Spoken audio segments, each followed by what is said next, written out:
And we begin this morning with the war in Ukraine. President Volodymyr Zelensky turning to the U.S. Congress, asking for help he knows he won't receive. I wish you to be the leader of the world. Being the leader of the world means to be the leader of peace. Now, he wants the U.S. to provide fighter jets and a no-fly zone to repel Russian advances.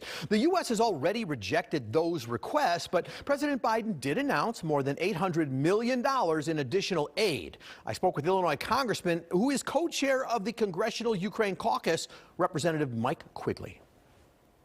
Congressman, thanks for joining me. So, of course, President Zelensky spoke to Congress, really all the American people, this past week, as he calls for Ukraine to close the skies, reminding us of our own attacks from the sky on Pearl Harbor, on 9/11. How does any country sit back and watch this democratic country essentially have its people get slaughtered in hospitals and theaters and basically send some money and thoughts and prayers? Yeah, I think what I said at the first rally was thoughts and prayers are valuable and important, but when you're dealing with Putin, thoughts, prayers, javelins, and stingers are better.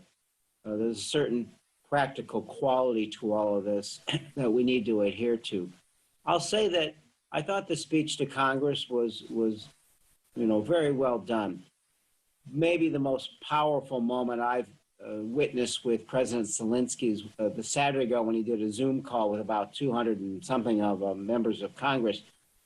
And he got very emotional at the end, and he said, you are our last great hope. Please don't let them exterminate us. So, we agonize over these decisions as we're troubled with the threat of a widening war. But in the end, why do we have NATO in the first place? They're not a member of NATO, but they're fighting the fight that NATO was formed for.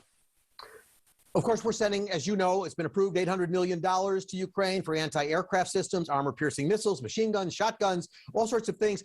How is that something, when Putin warns about America staying out of this, escalating it, how does Putin not see that as an escalation? No, I don't think he distinguishes it at all. I think he sees that as big of a threat, and he started to make noises about it. And by the way, we passed $13.4 billion in total aid when we passed the omnibus. So Putin sees that too.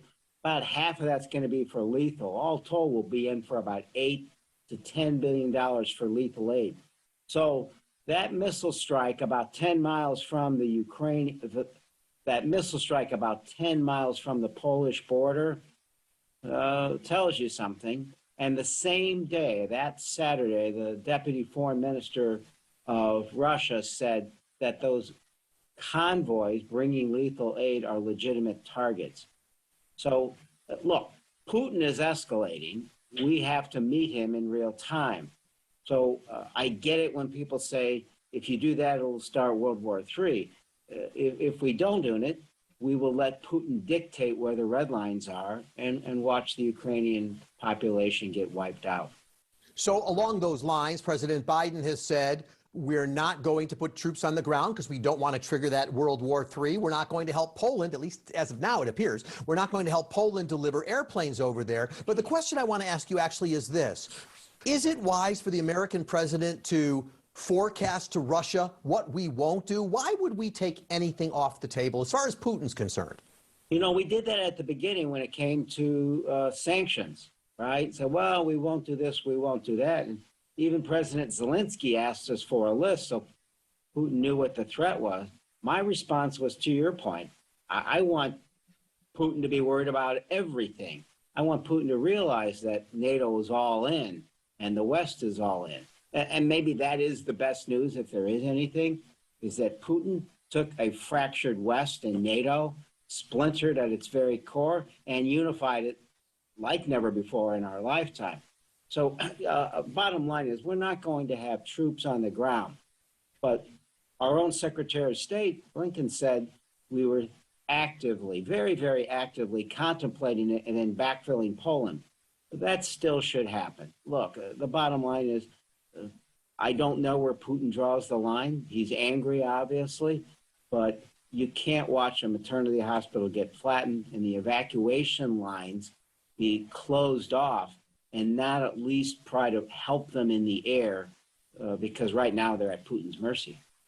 So one of the things I hear a lot of analysts say are along the lines, well, we've got to turn the Russians against Putin and, realize what a terrible person he is. But as you know, he's basically shut out any media that isn't pro-Putin, right? Everything they run there basically says Ukraine's at fault, whatever. I've actually had a couple people here come up to me and say, hey, Ukraine must be doing something wrong. Putin wouldn't just attack for no reason. So how do you turn the people when he controls what they hear?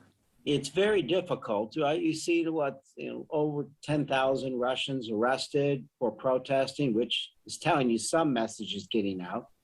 There are limited social media abilities to try to do this. We need to do better at that. I think the sanctions are having some of that effect. The fact of the matter is, they're going to have breadlines there. I mean, the ruble is worthless.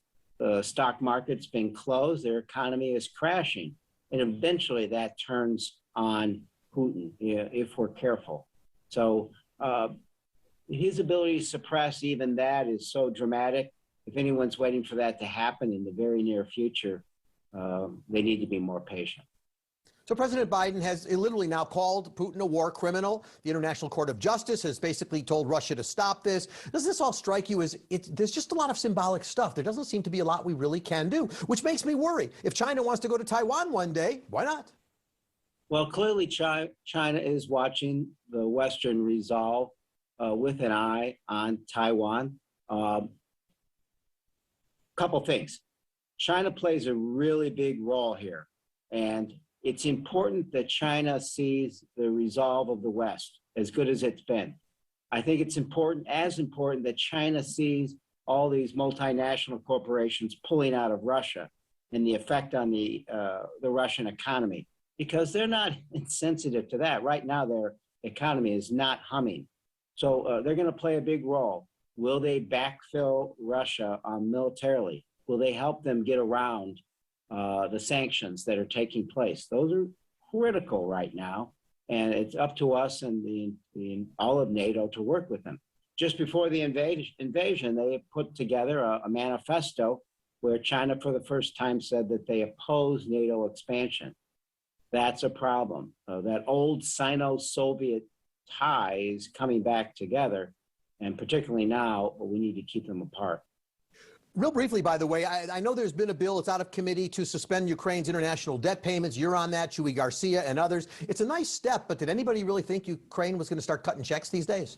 No, but we want to send a message to them that we've got their backs. I'm on almost daily calls with members of parliament, the Rada, in Ukraine. I met with a member of the Rada here in the United States, here in D.C. today.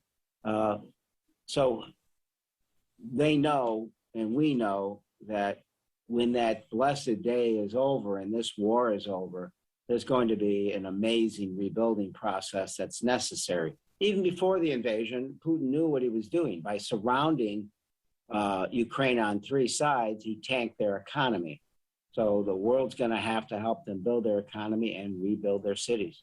While I have you, I want to just give you a moment to talk about you're bringing dollars back to your district. They used to be called earmarks. We're not calling them that anymore, but they're earmarks. And you want to mention, I know Lincoln Park Zoo gets money. I got to be honest, I'm happy for the Lincoln Park Zoo.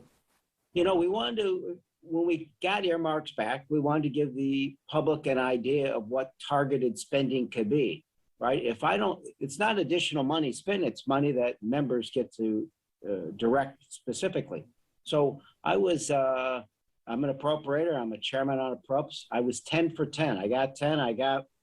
You get to apply for 10. I got all 10. And we're out of time, but give me your top two. What are you most happy about? Yeah, look, the Center on Halsted, Lincoln Park Zoo, ADA compliance on the bike paths, $10 million in total for all 10. Real important stuff. Congressman Mike Quigley, thank you for your time here. Glad we got a little bit of home business in. We'll talk to you again soon. Stay safe, sir.